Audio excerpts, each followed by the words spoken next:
Plano Integrado de Transportes Urbanos da Região Metropolitana de São Paulo, PITU 2040. Convidamos, vamos receber uma salva de palmas, Felipe Cremonesi, ele que é coordenador de projetos da Sistra Brasil.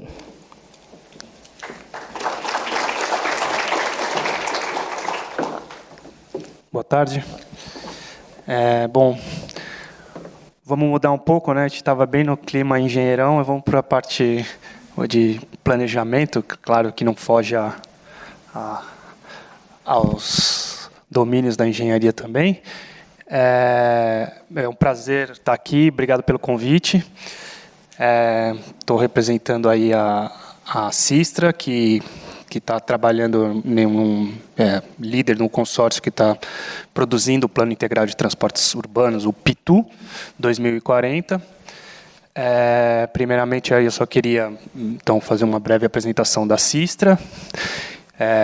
Como vocês podem ver, a Sistra está presente aí em todos os continentes. Tem um escritório grande no Brasil. A Sistra é uma das 10 maiores empresas de projetos de transporte. Justamente é uma empresa muito voltada para a engenharia ligada à mobilidade e transporte. E a terceira maior empresa de projetos de transporte de massa sobre trilhos do mundo. Então, mais de 8.250 colaboradores, 60% em projetos internacionais, quer dizer que é fora da França, tá, gente? Presente aí em 80 países. No Brasil, a gente tem atuação aí, vocês podem ver um pouco em todo o Brasil, uma grande concentração, né, São Paulo e Belo Horizonte, que são os dois maiores escritórios que a gente tem, mas também tem uma atuação aí em Belém, tem vários, onde tem os projetos nos levam, a gente acaba criando aí algum hub. A gente atua, então, na área de planejamento, aqui, especialmente no Brasil, na área de planejamento estratégico, estudo de viabilidade e oportunidade.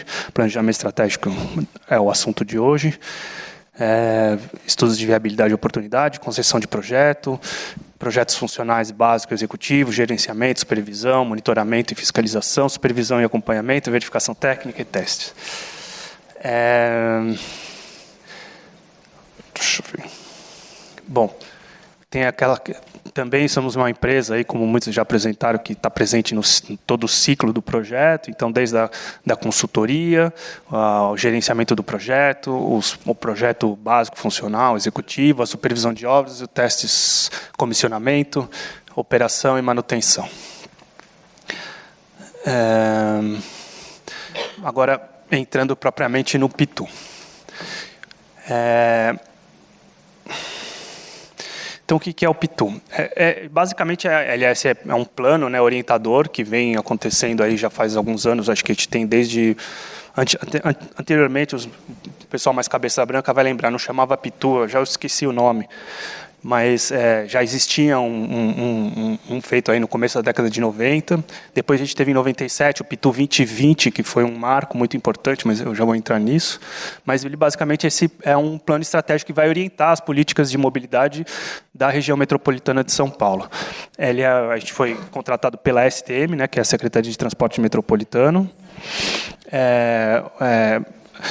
e a gente já está trabalhando desde o início de 2021, era para ter sido no início de 2020, mas como teve a pandemia, seguraram um pouco o contrato, e aí a gente teve um grande desafio, que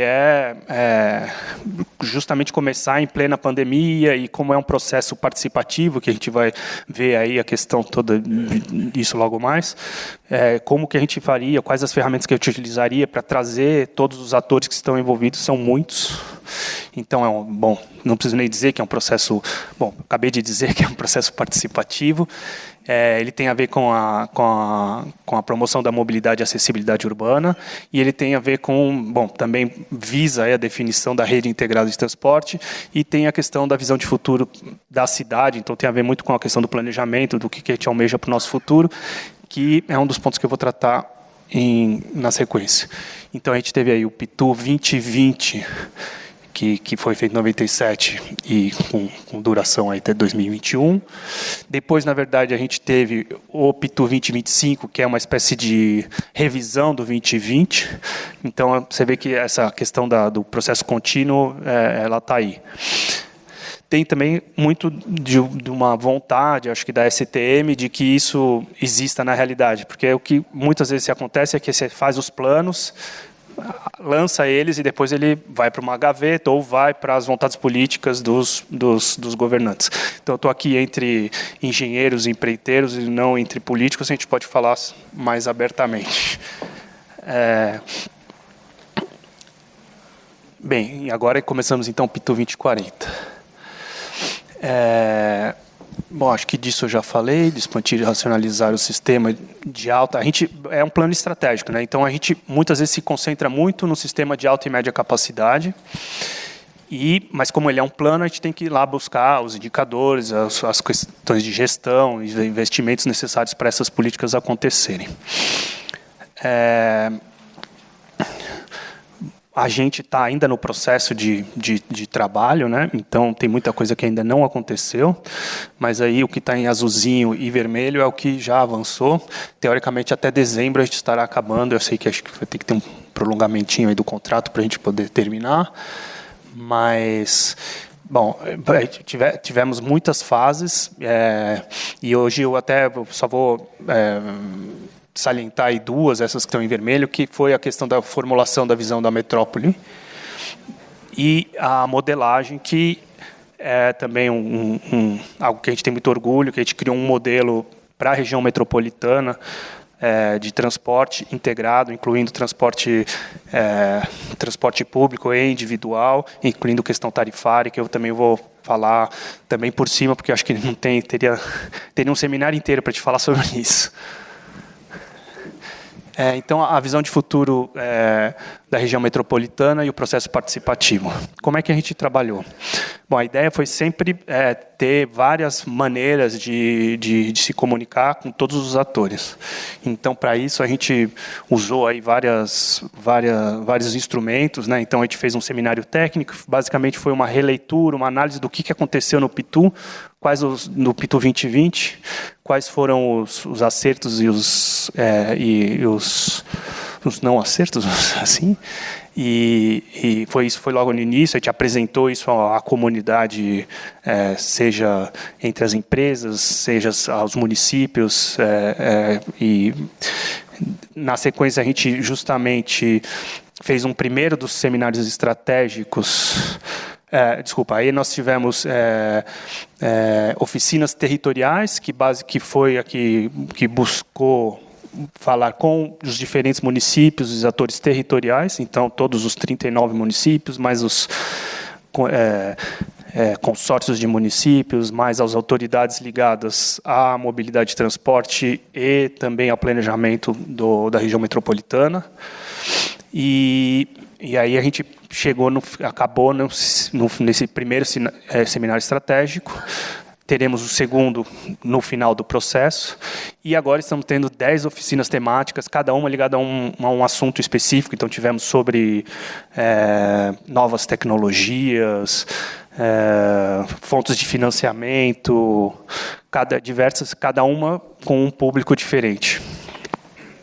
Então, sobre a questão do processo de construção da visão de futuro, então, justamente a gente estava com esse problema, né, essa questão de como se comunicar. Se no PITU passado tudo foi feito, digamos assim, à moda antiga, reunia todo mundo, convidava todo mundo, botava todo mundo num teatro, e aí a gente discutia. Dessa vez a gente não pôde fazer isso, então a gente lançou mão aí de algumas ferramentas. Aí, então a gente fez um questionário online, mandou para todos os representantes de municípios, para alguns representantes de consórcios, e teve um retorno.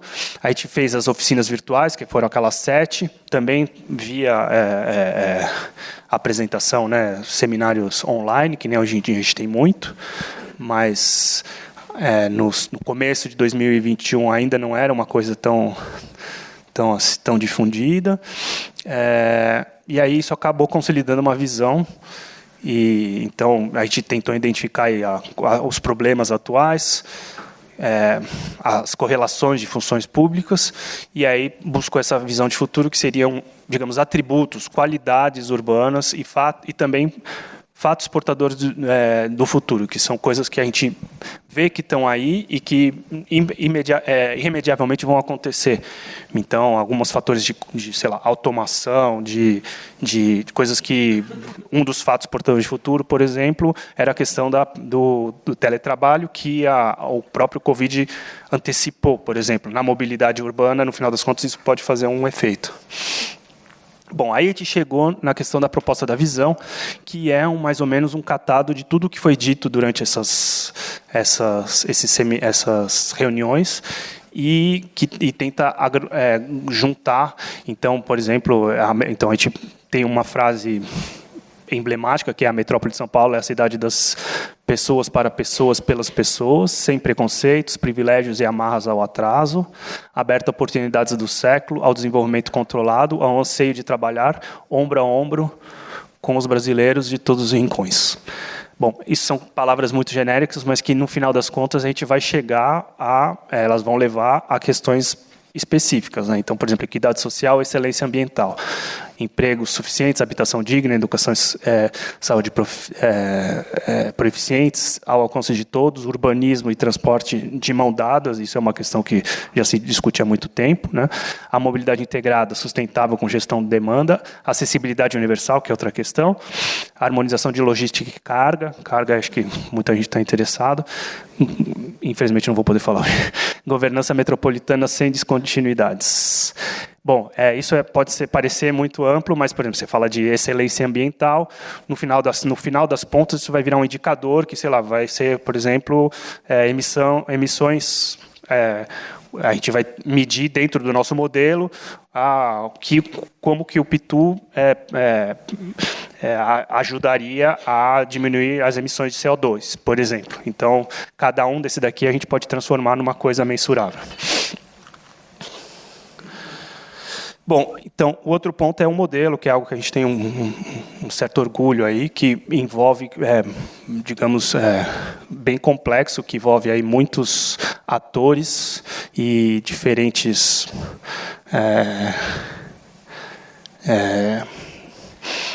instâncias de governo, e então acho que muitos de vocês até estão representados aqui, e eu acho que vocês todos conhecem aí mais ou menos como é que funciona, mas isso é mais um recapitulativo de tudo, de como o modelo é grande, né? E lembrando que além de todos essa parte é só do transporte coletivo, né? Acho que não está dito aí que a gente também traz a parte de transporte individual.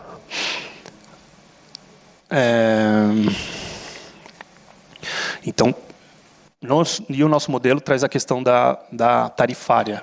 Então, você imagina todas essas correlações, além de tudo, além de, por exemplo, de integrações físicas que todo esse modelo promove, além das questões tarifárias que ele vai permitir a gente verificar para o futuro, aí, olhando para 2040, quais os horizontes que a gente pode ter. Bom, isso daqui, só preciso esclarecer uma coisa, esse projeto é um projeto em andamento, e a gente ainda não tem nenhuma diretriz. A gente está começando, na verdade, a entrar na parte de olhar e propostas, então começando a olhar para frente. A gente ficou muito tempo na parte de calibração, de olhar realmente tentar expressar o melhor possível, da melhor maneira possível, a realidade, e aí começar a olhar para frente e ver o que a gente está entrando nessa parte agora. Mas ele é um modelo aqui com números superlativos com relação a... porque estamos na região metropolitana, e a região metropolitana de São Paulo, como já foi dito aí, é uma das maiores do mundo, a maior da América Latina. Então, bom, 39 municípios, 21 milhões de habitantes, estou arredondando muita coisa, viu, gente? As 12 linhas sobre trilhos, 3.143 de ônibus, uma rede aproximadamente, acho que essa é a atual, de 376 quilômetros sobre trilho, e a gente tem já uma previsão de o que a gente chama de estratégia mínima, que seria mais ou menos o que já está ou que já está no orçamento, ou que já está previsto, que as empresas estão, ou que já estão em obras, que é o caso da linha 6, que para 2025 a gente tem pelo menos mais 40 quilômetros de trilho. E aí então isso a gente considera como um fato dado, e aí a gente vai estar analisando quais são as possibilidades para 2040, a partir de 2025. Mas 40 quilômetros daqui até 2025 é muita coisa. A gente veio com uma média de 2 e pouco por ano, desde que o metrô foi criado, por exemplo. Então, agora a gente estaria, né, estamos falando de 4 anos, não é um salto para 10 quilômetros por ano, é algo que a gente nunca foi visto, e se a gente conseguir fazer isso, vai mudar um pouco, vai ser uma mudança de paradigma. Bom, então, aí estamos falando de 21 milhões de habitantes, mais 17, quase 18 milhões de embarques por dia na rede. É isso como um todo, tá? Aí, bom, aí se tem essa divisão aí que você vê que ainda a SP Trans, né, então, quer dizer, a rede sobre ônibus e mais a MTU, eles ainda são um grande o que mais leva a gente na nossa rede. E a gente tem, infelizmente, apesar de todo o tamanho da nossa rede e de como ela tem avançado, comparado com outras redes do mundo, ainda a parte da CPTM do metrô ainda mais tímida, né? E Via 4 está representado. Eu acho que esse número aí é de 2017, então se tiver mudado um pouco, não se impressione, tá?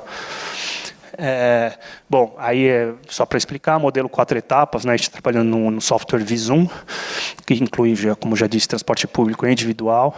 A gente está incluindo, e isso é uma inovação com relação ao PITU anterior, muitas questões de novas tecnologias, então como MUMAS, né, Mobility as a Service, que vai ser analisado, a gente vai analisar toda a política tarifária. Então, eu acho que agora a gente vai começar a entrar nessa parte de proposições e partir aí para uma sequência de reuniões temáticas sobre esse assunto, com os municípios e com os diferentes atores, e terminar aí, espero, no final do ano ou no começo do ano que vem, com um seminário de finalização. Então, aí só para finalizar, os próximos passos que eu estava falando, a simulação dessas que a gente chama de estratégias alternativas, que são essas que não estão comprometidas ainda, um cronograma de implantação, que isso talvez interesse muita gente, os benefícios, aí vamos estudar todos os benefícios sociais e tal, isso na verdade é uma trinca que vem junto aí, consolidação da alternativa selecionada. Obrigado.